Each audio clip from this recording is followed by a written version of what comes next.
O silêncio de uma cozinha comum guarda segredos que o olfato humano muitas vezes prefere ignorar.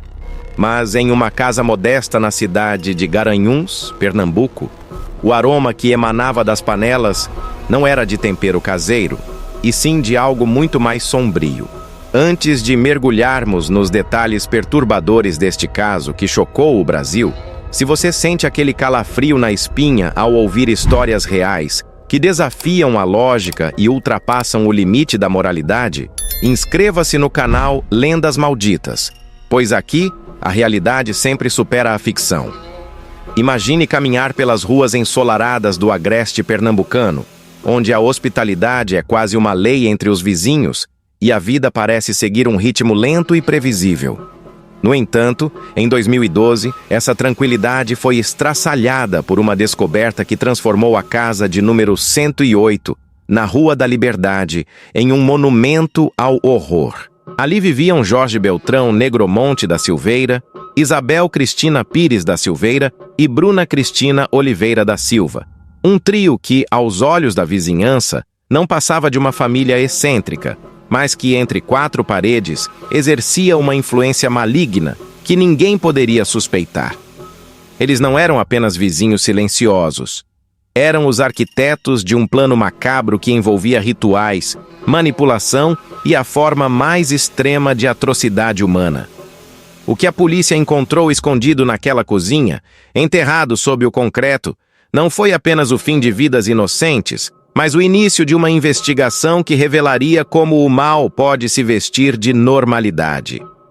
Tudo começou com o sumiço de mulheres na região, desaparecimentos que inicialmente foram tratados como casos de evasão, até que o rastreamento de transações financeiras de cartões de crédito de vítimas desaparecidas levou a polícia até a porta da residência habitada por Jorge, Isabel e Bruna. Ao ingressarem no imóvel, os investigadores foram recebidos por um ambiente estranhamente organizado, mas o cheiro era o primeiro sinal de que algo estava terrivelmente errado. Uma mistura de produtos de limpeza fortes, tentando encobrir uma nota metálica e persistente que parecia impregnada nas paredes. O trio vivia em uma simbiose perturbadora, onde Jorge, um homem culto e autor de um livro sobre purificação espiritual, exercia um domínio psicológico absoluto sobre Isabel e Bruna. Eles não agiam por impulso, mas por um credo distorcido que justificava sacrifícios. O que acontecia na cozinha daquela casa era o ápice de um ritual de desumanização, onde as vítimas eram atraídas sob falsas promessas, apenas para encontrar um destino do qual ninguém jamais retornou. Quando as autoridades começaram a inspecionar os azulejos da cozinha e o solo da residência, a verdade veio à tona de maneira brutal.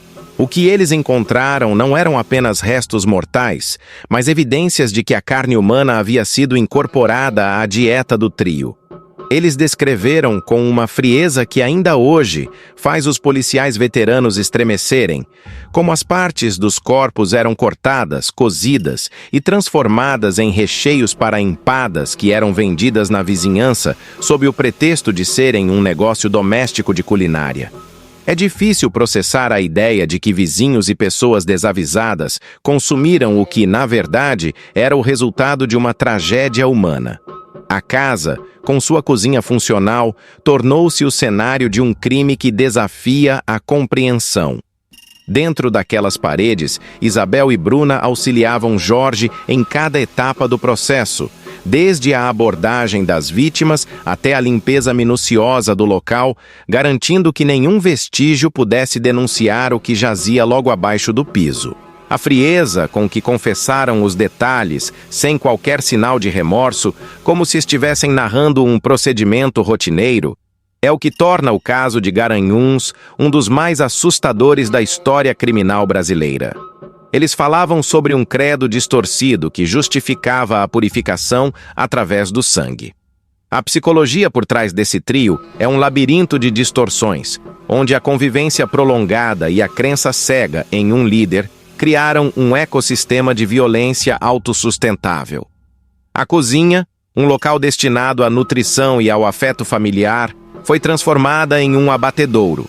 Os utensílios que serviam para preparar o sustento diário foram utilizados para desmembrar sonhos e futuros. O que os moradores de Garanhuns, que compravam as empadas com tanto gosto, sentiriam ao descobrir que o ingrediente secreto era, na verdade, a própria essência da humanidade. A polícia coletou relatos, analisou o livro escrito por Jorge e confrontou as declarações, mas o fato que ficou marcado na história foi a descoberta dos corpos enterrados sob o concreto, que permitiu que o mistério das mulheres desaparecidas fosse finalmente solucionado, ainda que da maneira mais trágica possível. O impacto psicológico desse caso não se limita apenas aos familiares das vítimas, mas toca em um medo profundo que todos carregamos. O medo de que o mal esteja escondido onde nos sentimos mais seguros, atrás da porta de um vizinho gentil ou no aroma de um alimento que nos parece familiar. A casa na Rua da Liberdade hoje não existe mais da mesma forma, mas a marca que deixou na consciência coletiva permanece. O trio foi condenado a penas severas, mas a questão sobre o que realmente se passava naquelas mentes continua sendo um campo de estudo para psiquiatras forenses.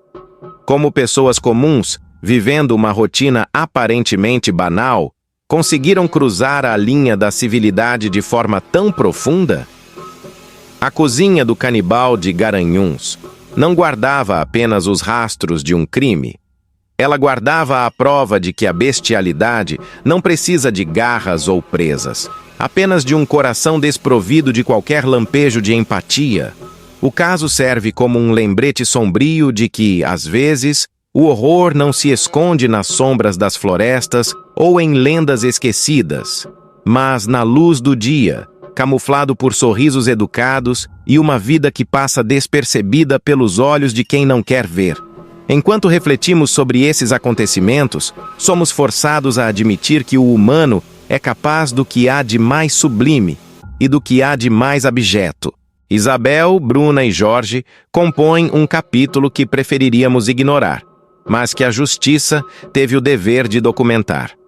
O fim dessa história trouxe a paz trágica para as famílias das vítimas, que puderam, enfim, realizar o sepultamento. Mas a cicatriz que o caso de Garanhuns deixou na sociedade é permanente. A cozinha, com seus azulejos agora repletos de marcas de escavação, tornou-se o retrato de um abismo para onde todos nós olhamos com receio. Se você acompanha o Lendas Malditas, sabe que nosso objetivo é trazer à luz esses episódios para que o medo sirva de alerta, não apenas de entretenimento, mantendo viva a memória das vítimas e a vigilância sobre a escuridão que habita entre nós. O mal, quando habita uma cozinha, não tem rosto, não tem nome. Ele apenas espera pelo momento certo para se manifestar através de atos que desintegram a própria noção de humanidade. O que restou, além da condenação, foi o silêncio daquela rua. Um silêncio que agora carrega o peso de tudo o que ali aconteceu e que nunca será esquecido. Se este mergulho profundo no lado mais obscuro da natureza humana deixou você com o coração acelerado e a mente inquieta, não guarde esse sentimento apenas para si. Deixe seu comentário contando o que mais te assustou neste relato. Compartilhe este vídeo com aquele amigo que também adora desvendar os mistérios mais tenebrosos. E, claro, verifique se você está inscrito para não perder nenhum dos nossos próximos episódios, onde continuaremos a explorar as lendas e os casos reais que provam que, por vezes, o pesadelo é apenas a realidade que ainda não tivemos a coragem de encarar. E então, até a próxima. E que a luz da razão guie seus passos, mesmo quando a escuridão tentar se infiltrar nos lugares que você chama de lar.